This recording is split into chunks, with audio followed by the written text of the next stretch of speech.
Qué gusto saludarles nuevamente en esta transmisión especial de Y si hablamos de, en esta oportunidad presentando a Pablo Barriga, nuestro segundo panelista para el podcast que tendrá lugar el 28 de marzo, el próximo lunes en horas de la tarde. No quiero extenderme mucho hoy, solo les agradezco por estar acá y ya en un minutico estamos en línea con Pablo. Entonces, bienvenidos sean una vez más y ya estamos en vivo. Permítanme un segundito.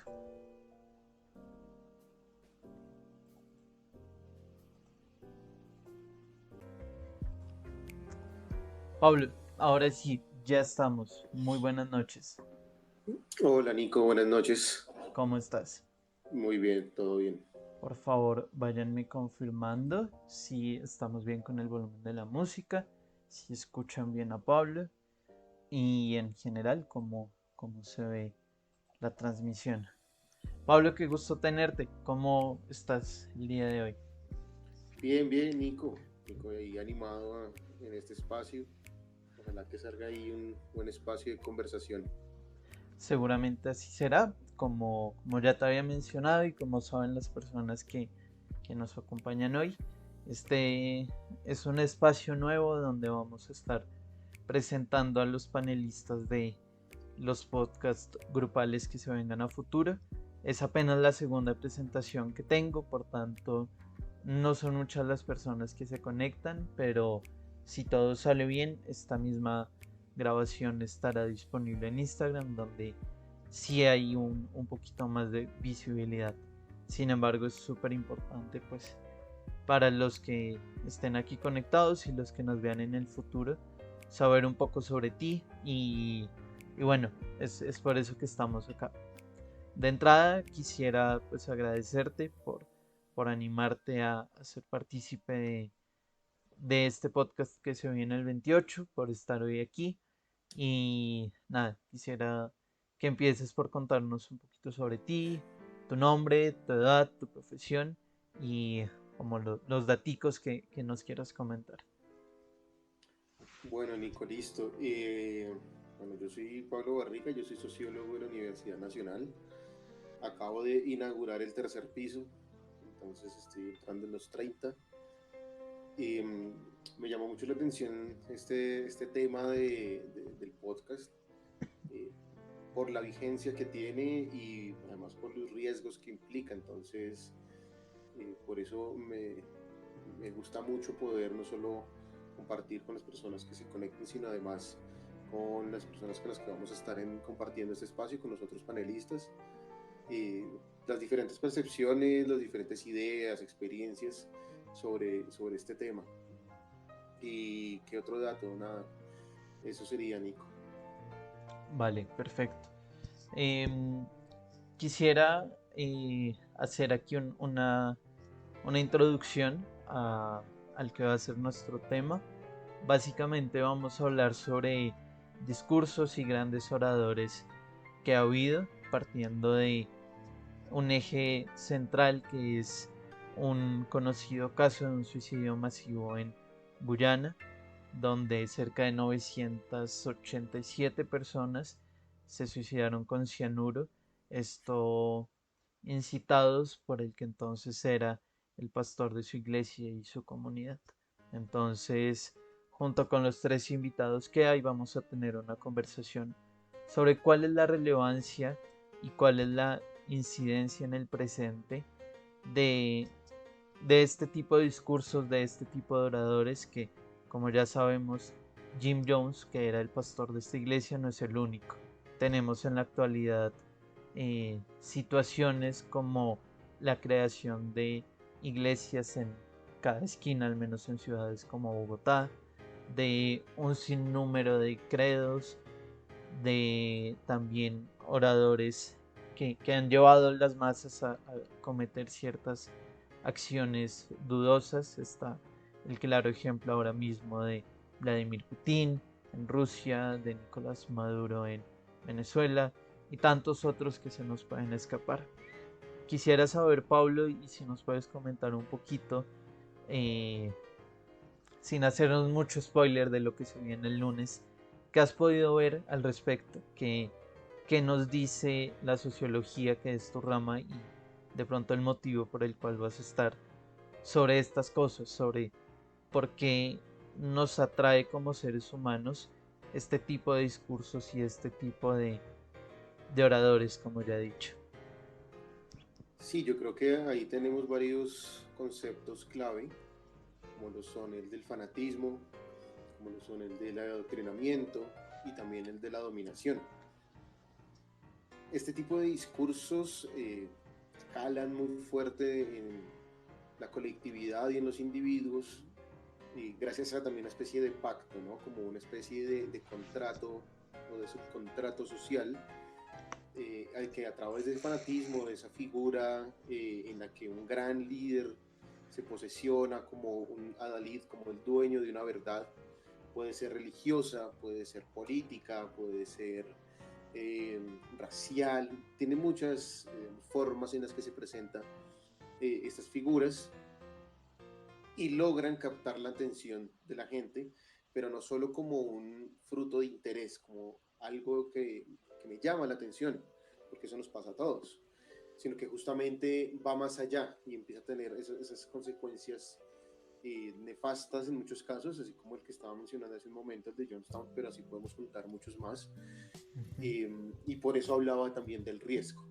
Es decir, este fenómeno social no solo debe ser estudiado para su comprensión, sino también para, en alguna manera, evitar llegar a estos puntos. Entonces, sí, es muy curioso cómo todo esto ha impactado y no solo en las grandes ciudades, sino también en pequeños municipios, zonas alejadas, empiezan a encontrar ya una cantidad como de nuevas iglesias, nuevas sectas que Sí, empiezan a tener esa influencia muy fuerte sobre la gente. Y uno se va a lugares incluso como La Guajira, donde no llega nada, pero hay algún tipo de no sé, secta, culto, que está haciendo presencia allí, que está teniendo influencia y que incluso logra aprovechar esas condiciones sociales desfavorables de población vulnerable para postularse como una salida, y no solo una salida, sino como redentores. Entonces, entiendo. la mezcla de todo eso, llevado o exacerbado también en ese fanatismo, es la que puede producir este tipo de escenarios casi que catastróficos. Entonces, por eso muy interesante como analizar todo esto, pero insisto, no solo para comprender el fenómeno, sino también como eh, esbozar ideas de cómo poder evitar que sucedan este tipo de casos sin transgredir la libertad de expresión, que eso es otro punto Claro, importante. ¿Sí? Entonces, ahí hay que hilar bastante delgado, pero entonces sí hay que hacer el esfuerzo de entender mucho este procedimiento, este proceso. entiendo, Pablo.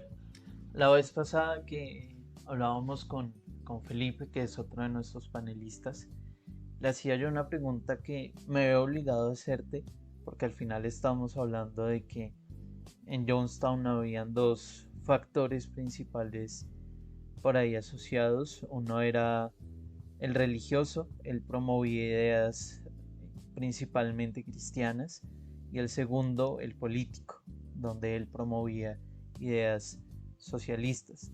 Entonces, quisiera saber si profesas algún tipo de culto o religión, y de ser así, o si no lo es, ¿cuál es tu percepción sobre el aspecto espiritual o religioso en el ser humano?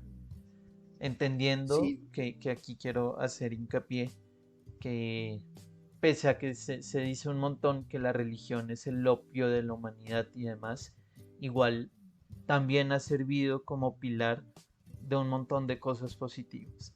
Y eso es súper importante. No quiero ni mucho menos, y ya lo decías tú, acá como irrespetar la libertad de culto que cada uno tiene, sino simplemente entender un poco cuál es tu perspectiva.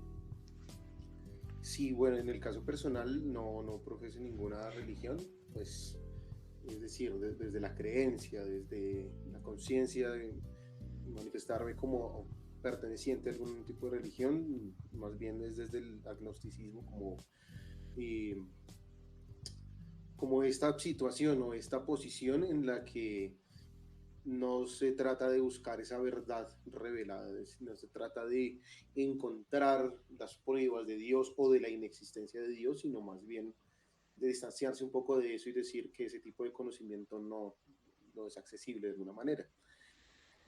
Y eso de todas maneras constituye una forma de creencia. Es Ujú. decir, no creer es una forma de creer. Y por lo tanto siento que también debe ser respetada cuando se dice hay que respetar las creencias. En ese conjunto, en ese grupo, hay que meter a las que son las no creencias. Porque muchas veces a mí se cree que respetar las creencias es solo de quienes hacen parte de una iglesia, quienes profesan algún tipo de credo, este grupo. Pero también es importante ese otro aspecto porque muchas veces se deja de lado y no se logra vincular de una manera real. Ahora, digamos, todo esto en relación a cómo lo veo, cómo lo vivo, pues también es complejo, porque estamos en una sociedad netamente católica, conservadora. Acaban de pasar las elecciones y el Partido Conservador sigue teniendo altas votaciones y uno no sabe quiénes son, no sabe qué ideas tienen, no sabe cuáles son las propuestas, pero simplemente es el Partido Conservador y yo le voto al Partido Conservador. Y eso mismo, digamos, guía no solo el aspecto político, sino otros. Entonces, así como le voto al Partido Conservador, le creo a la iglesia, le creo a muchas, a estos cultos. Y si bien acá hay ese punto sobre la espiritualidad y la religión, yo lo dividiría en lo que es la espiritualidad como la concepción personal y la religión como lo institucional. Es decir, Ok. Unas estructuras, unos representantes, unas funciones, todo lo que representa una institución. Y ahí es donde a través de eso me sirve para, de alguna forma, extraer los elementos que quiero conocer en cada uno. Entonces, de la espiritualidad, sinceramente, pues, me paro en el que cada quien crea lo que quiera, ¿no? O sea, cada quien es libre de creer, de manifestarse de la forma en cómo lo pueda sentir. Pero el punto donde creo que se vuelve un problema, donde hay una coyuntura, es en la iglesia, en las instituciones. Entonces, por solo decir y mencionar así rápido el ejemplo de la iglesia católica, y tenemos un antecedente muy reciente en este momento que es la legalización del aborto.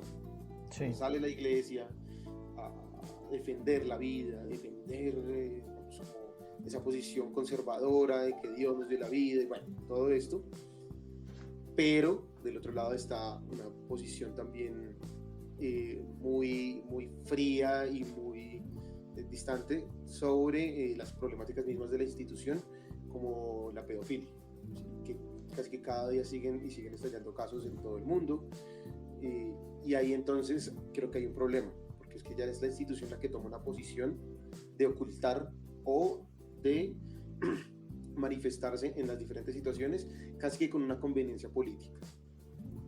También no se les escucha mucho o son sectores muy específicos en relación al conflicto armado. Entonces, sí puede haber los casos en los que la iglesia ha sido como un pilar fundamental en la cohesión social, pero eso, digamos, no los libra de también todos los desaciertos, todas las injusticias que se han cometido en nombre de Dios. Entonces es como que la espiritualidad se usa, pero desde lo institucional, desde los intereses propios, es decir, lo institucional ya son personas, ya son hombres, porque normalmente son hombres los que hacen todo esto, y lo usan como la bandera, es decir, me pongo una máscara, me pongo como un escudo de la espiritualidad, pero detrás hay otros intereses también desde la iglesia, insisto, lo institucional. Entonces, eso es lo que uno puede ver, vamos hablando de esos tradicionales, pero si nos vamos así también muy rápido al tema de Johnstown, pues hay una creencia, hay un tema espiritual de fondo, pero que institucionalmente termina por generar toda esta situación que se presenta, pues con toda la cantidad de gente que muere y que, digamos, muere en nombre de su creencia, pero que Ujú. viene respaldada más por unos intereses, por unos cálculos, por unas ideas desde la institución, desde quien representa a la iglesia. Entonces, pues digo, este es un tema que siempre hay que tratarlo con pinzas, hay que hilar muy Cierto. delgado porque eh, tiende a herir muchas susceptibilidades y se vuelve muy pasional. Y cuando eso se vuelve pasional, pues se pierde mucha argumentación y se pierden muchas ideas. Estamos de acuerdo. Te conocí, Pablo, no hace mucho en un contexto bien específico y compartimos ahora mismo un club de lectura. En este contexto donde te conocí, escribiste un cuento que me gustó muchísimo sobre el canibalismo. Y, y hablábamos quizá en su momento de que de cara a un apocalipsis o a un decremento de la raza humana como lo que conocemos, podría existir algo como el canibalismo. Y quisiera yo entender desde esta mente un poco retorcida, si me permites decirlo, eh, qué tan cerca ves que estos grandes oradores, que una guerra, una tercera guerra mundial tan infundada como las otras dos, pudiera, pudiera estar cerca. ¿Qué tan, qué tan posible es que un caso como el de Jonestown vuelva a suceder? Pero entonces, ¿qué vuelva a suceder en el marco de la guerra, de una posible tercera guerra? No, no, ¿O no. indistintamente? Lo de la tercera es como otro matiz para esta misma pregunta. Simplemente quisiera saber desde tu percepción, e insisto, eh, aterrizando un poco en este cuento un poco apocalíptico, el que tan posible es que llevados por discursos erráticos, lleguemos a una situación como, reitero, una tercera guerra mundial sin sentido alguno, un caso similar o incluso peor como el de Jonestown. No sé, quiero dar un poco de luces a eso. ¿Qué tan probable? Yo siento que es muy probable, que de hecho no sé por qué no ha ocurrido o por qué no nos hemos enterado de uno nuevo más reciente, Ujú. porque no creo que sea necesario pensarlo en un escenario apocalíptico bajo unas condiciones de crisis muy fuertes, sino que ya con lo que tenemos hay unas condiciones necesarias para que esto surja. Incluso me Ujú. atrevo a pensar dentro de este campo de la ficción que las posibles víctimas podríamos ser los jóvenes, digamos, esta generación de la incertidumbre, de generación de la depresión, generación que cada vez no encuentra un lugar en el mundo, que cada vez es más difícil adaptarse a las condiciones en las que se encuentran y que desde ahí, desde un poco ese debilitamiento que ocurriría sobre las personas, sería muy posible el surgimiento de una nueva figura. Y de hecho, creo que ya están surgiendo las nuevas figuras. Las figuras de los coaching espirituales y los coaching que hacen como todo este tipo de propaganda sobre cómo sentirse bien, pero que de alguna forma también atrapa esas angustias de las personas.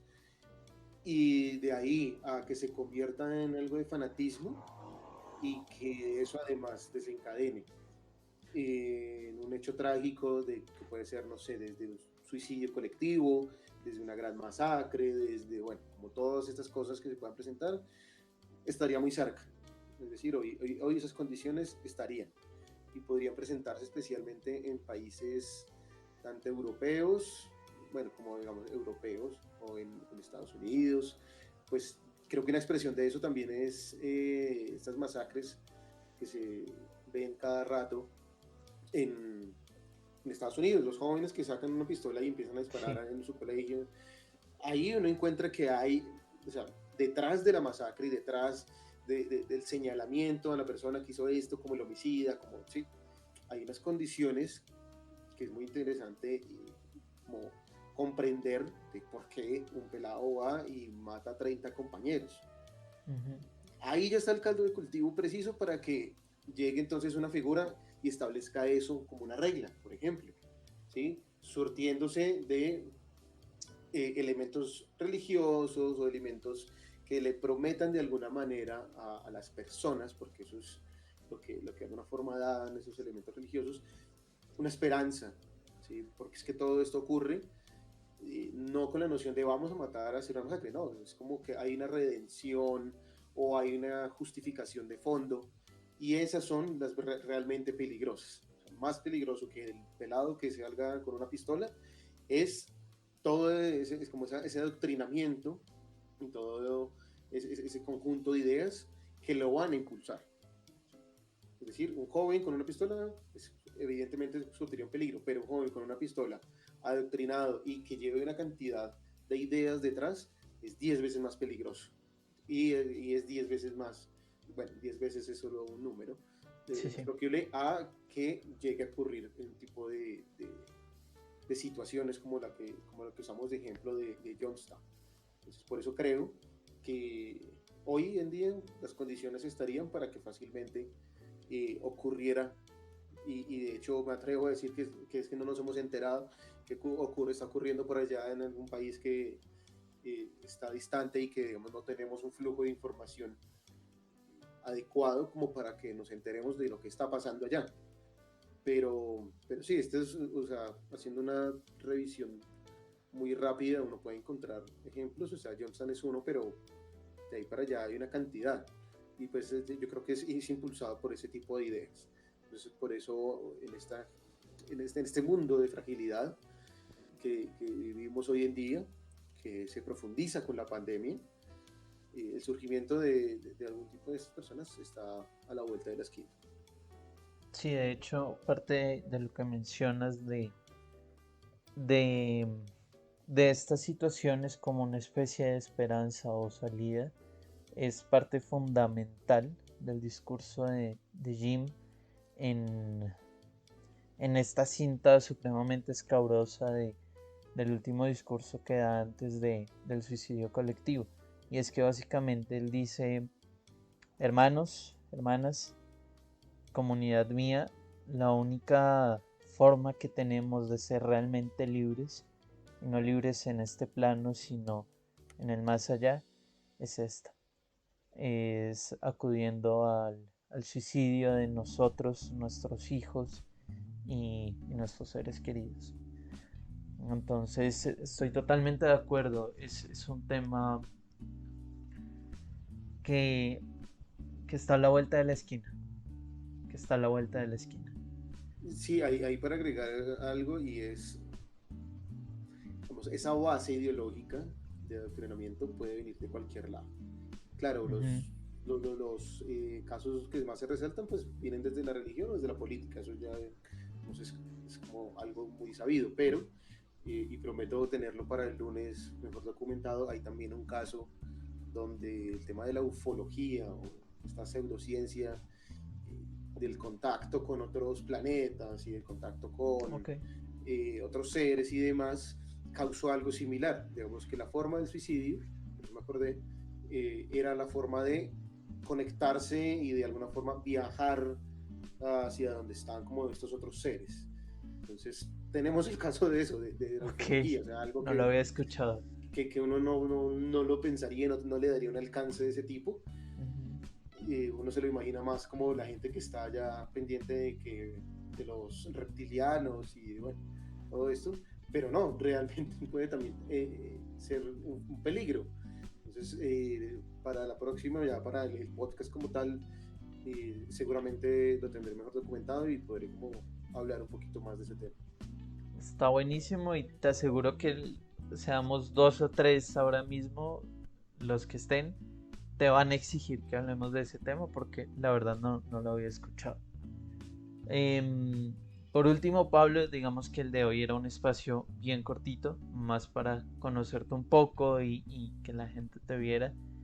Em, Quisiera saber, aparte de este caso que nos acabas de mencionar, ¿qué podemos esperar de Pablo para el lunes?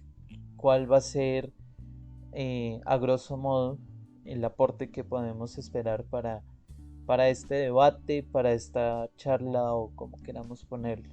¿Y por qué crees vos, aparte de los motivos que ya hemos mencionado, que eres la persona invitada a este episodio? Uf, Nico y las preguntas trascendentales. Em, ¿Qué pues pueden esperar de mí? Pues yo creo que la idea es como un poco de esa filosofía martillazos de Nietzsche. O sea, si bien mencioné el tema del respeto a la libertad de expresión, a la libertad de cultos, eso no puede encubrir una cantidad de problemas, de coyunturas que se presentan en ese tipo de situaciones. Entonces, tal vez pueda parecer que en algún momento transgredo esa línea o me paso un poco de esa línea, pero no con el ánimo de alguna forma de respetar la creencia. Por eso hice la división también entre la espiritualidad y la religión, entre la creencia y la institución. Sí. Porque sí soy un fuerte crítico de esas instituciones. No de la creencia, es decir, tanto en mi familia como en mi círculo hay diversidad de cultos, de creencias, y mientras que, digamos, no generen ningún daño y estén más bien alimentando eso, pues no siento que deba uno transgredir esa parte. Pero sí en la parte de las iglesias, digamos, en esas instituciones donde todo el tiempo se adoctrina, se cohíbe, se pasa por encima de la libertad de otras personas. Entonces ahí eso yo creo que lo que uno puede esperar es como el análisis de diferentes situaciones, pero también una crítica a las instituciones, especialmente a las iglesias, a los cultos, a las sectas, bueno, cualquier forma que pueda tomar esa institución. Vale. ¿Y por qué yo? No sé, Nico, esa pregunta es suya. No sé, yo creo que desde la sociología hay mucho conocimiento y hay muchas ideas que pueden aportar mucho insisto, a comprender este fenómeno, a generar luces. Seguramente de pronto, ojalá tengamos éxito y se conecte una buena cantidad de personas y hay una persona que está cercana a entrar a una de estas sectas, a un movimiento, a lo que sea. Hace unos días veía también como otros movimientos han estado muy fuertes. Es decir, no hay que llegar a una masacre para que esto sea malo, ¿sí? Pero pues, muchas veces ocurren violaciones, ocurren como básicamente secuestros, ocurren muchas cosas detrás de todo eso. Entonces, llamar la atención para lo que de pronto no caigan ahí, es decir, si uno lograra que una persona que está cerca de una de esas sectas, cultos o algo, pues que lo pueda pensar mejor y que pueda tener un panorama más amplio de los riesgos que puede implicar eso, eso sería buenísimo. Entonces, eso es lo que yo al menos también esperaría, pues aparte de aprender y de construir conocimiento en esto, de alguna forma que le llegue a alguien. Vale, Pablo. Por último, el cierre es tuyo. Básicamente las palabras que quieras decir y hacer una breve invitación a que las personas que vean este video o que hayan estado conectadas hoy se conecten también el lunes y bueno, que sigan pendientes. Hay muchísimas cosas por delante. Se vienen episodios súper interesantes y de hecho, ya que hoy estuviste hablando un poco sobre religión, estoy buscando un perfil de un agnóstico o un ateo para un podcast de religión que vamos a tener muy interesante, así que si te apuntas, bienvenidísimo. El cierre es tuyo. Yo encantado, Nico. Le agradezco también a usted este espacio, este podcast de Y si hablamos de, y le reconozco también el esfuerzo. Yo creo que impulsar este tipo de iniciativas es de mucha paciencia, de mucho esfuerzo. Entonces, chévere que exista, digamos, gente interesada en promover el diálogo, la discusión y las conversaciones. Entonces, muy chévere, por eso me agrada mucho poder estar acá. Para las personas que se conectaron y las que van a ver el video, espero de verdad que se conecten el lunes. Vamos a tener una charla chévere, va a haber buena musiquita también por ahí. como para no hacerlo tan chocante. Y, y seguro que se van a entretener, algo va a salir de ahí, va a ser interesante, no se van a aburrir, lo aseguramos, por más que nos pongamos a veces trascendentales, siempre habrá espacio para que esto de alguna forma les guste y los atrape. Entonces, pues la invitación está para que nos veamos el lunes a las, ¿qué hora es, Nico? 5:30 de la tarde 5:30 aproximadamente. de la tarde, incluso pues vamos a tener la posibilidad de estar tanto los panelistas como Nico en el mismo espacio. Esto nos va a ayudar un poco como a hacer más fácil el intercambio porque estos medios digitales siempre tienen su distancia. Entonces, lunes 5:30, nos vemos ahí para conversar un rato, si es posible incluso un momento de preguntas o de cosas que nos quieran escribir dentro del chat, pues que sean muy bienvenidas y nosotros estaremos como muy atentos a eso. Nico, muchas gracias. No pudiste dar mejor cierre. Gracias a todos. Nos vemos el lunes o antes si algo extraordinario ocurre, Pablo. Gracias por estar aquí. Y gracias a todos por estar en otra transmisión de Y si hablamos de. Hasta la próxima.